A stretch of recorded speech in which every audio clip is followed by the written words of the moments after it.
اللہ میری دوڑ تیری طرف ہے، چاہے میرے کام مخلوق کے راستے سے بنا یا براہ راست بنا، میں ان مخلوق اور میں محتاجوں کی پلٹن کے پیچھے نہیں چلتا۔ کہ حضرات صحابہ کرام اللہ کے نبی کے طریقے کو کیسے قابو کرتے تھے۔ حضرت معاویہ رضی اللہ تعالیٰ عنہ تشریف لائے، مکہ میں بیت اللہ کا طواف کیا، چاروں کونوں کو چوما۔ کونوں کو رکن کہتے ہیں، رکن یمانی حجر اسود، رکن عراقی، رکن شامی، چاروں کو چوما۔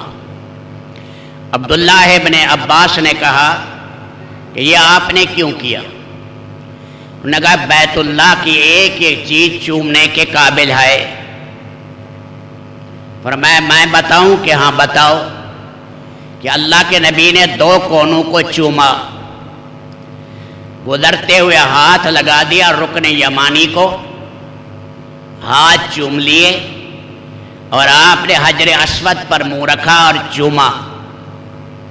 اور یہ جو دو کونے ہیں رکن شامی، رکن عراقی، یہ اپنی اصل پر نہیں ہیں، کیونکہ جو ابراہیم علیہ السلام نے بیت اللہ بنایا تھا اس کے یہ کونے نہیں ہیں، وہاں حتیم آ گئی ہے، اس لیے اللہ کے نبی نے ان دو کونوں کو چوما۔ ایک تو طواف کے دوران چومنا ہے، ایک ویسے بھی آدمی بیٹھا ہے اور دور سے اشارہ کر کے ہاتھ سے چوم لے، بیت اللہ میں باہر جا رہا ہے چوم لے، اندر بیت اللہ میں آیا ہے اشارہ کر کے استلام کر کے چومے، دونوں کو، اس میں بھی اجر ہے۔ اکثر حاجی اس کو نہیں جانتے، ویسے بھی بغیر طواف کے بھی ان کا استلام اللہ نے اجر رکھا ہے۔ سیدنا معاویہ رضی اللہ تعالیٰ عنہ نے کہا آئندہ ہم بھی وہی کریں گے جو رسول اللہ صلی اللہ علیہ وسلم نے کیا۔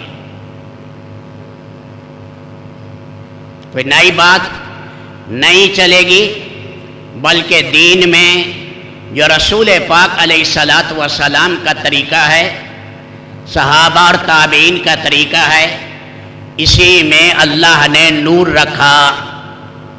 اللہ میری دوڑ تیری طرف ہے، چاہے میرے کام مخلوق کے راستے سے بنا یا براہ راست بنا، میں ان مخلوق اور میں محتاجوں کی پلٹن کے پیچھے نہیں چلتا۔